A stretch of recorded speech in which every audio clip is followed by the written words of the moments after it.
Europe 1, 7h25, Thomas Soto. La morale de l'info, nouveau rendez-vous sur Europe 1 avec vous, Raphaël Antoven, bonjour. Bonjour Thomas. Ce matin, vous avez tilté sur une phrase de Jean-Christophe Cambadélis, le premier secrétaire du Parti Socialiste, qui estime donc que le PS est crédible parce qu'il est au pouvoir. Oui, vous l'avez bien dit, il a dit ça, j'en revenais pas. Le PS est crédible parce qu'il est au pouvoir. Jean-Christophe Cambadélis n'a pas dit « le PS est au pouvoir parce qu'il est crédible », ce qui ne poserait aucun problème, ça se défend après tout du point de vue d'un socialiste. Non, il a dit « le PS est crédible parce qu'il est au pouvoir ». Alors, ce qui est sinon indéfendable, en tout cas surprenant dans la bouche d'un démocrate, c'est cette inversion de la cause et de l'effet qui veut qu'on soit crédible parce qu'on est au pouvoir. Il faut déplier l'implicite de cette affirmation. Parce que, qu'est-ce que ça sous-entend de dire que nous sommes crédibles parce que nous sommes au pouvoir ? Que la détention du pouvoir est une condition suffisante de la crédibilité. Alors, il y a plein de conséquences à ça. On va suivre la logique de Cambadélis. Nicolas Sarkozy était crédible jusqu'en 2012 puisqu'il était au pouvoir. Nicolas Sarkozy sera éventuellement crédible de nouveau en 2017 s'il revient au pouvoir. Idem pour Alain Juppé. Mieux, François Hollande lui-même sera crédible en 2017 s'il est réélu. Mais en fait... En tout cas, s'ils sont réélus, les électeurs croiront en eux, au moins au début. Ah, certainement, oui. Une majorité. Non, mais ça va. Voter pour quelqu'un parce qu'on croit en lui, ça va. Mais considérer qu'on est crédible parce qu'on est au pouvoir, c'est fou. Ça va beaucoup plus loin. Si c'est la détention du pouvoir qui garantit la crédibilité de celui qui l'exerce, Saddam Hussein a été crédible pendant de longues décennies à la tête de l'Irak.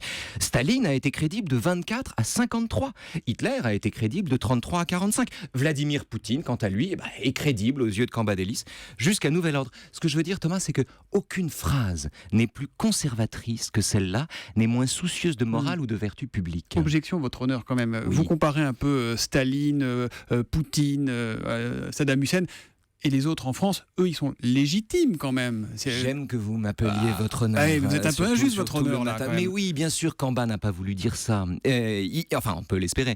Ce qu'il voulait dire avec cette expression absurde, c'est que le PS est fondé à parler de valeurs, puisque l'exercice du pouvoir le confronte à leur application concrète, que le PS ne se gargarise pas de mots, mais se trouve dans l'action. Mais peu importe, Thomas, il faut faire gaffe.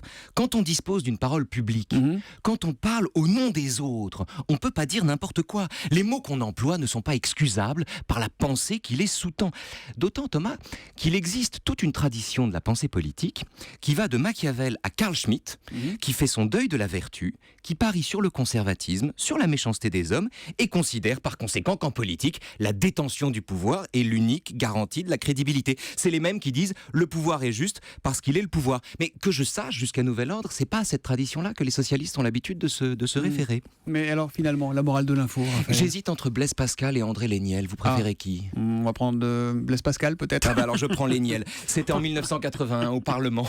En 1981, André Léniel a quand même déclaré cette phrase extraordinaire qui est dans la droite ligne, qui a peut-être inspiré Cambadélis. Il avait dit « Vous avez juridiquement... » Il parlait à l'opposition. « Vous avez juridiquement tort parce que vous êtes politiquement minoritaire. » Ça, je m'en souviens. Mais Blaise Pascal, il a dit quoi alors ? Ça, je ne sais pas. Blaise Pascal, dans les pensées, il a dit « Ne pouvant faire que le juste fût fort, on a fait que le fort fut juste. » À réécouter en replay sur europe1.fr. La morale de l'info avec Raphaël Antoven qu'on retrouve demain avec grand plaisir à 7h25. À demain, Raphaël.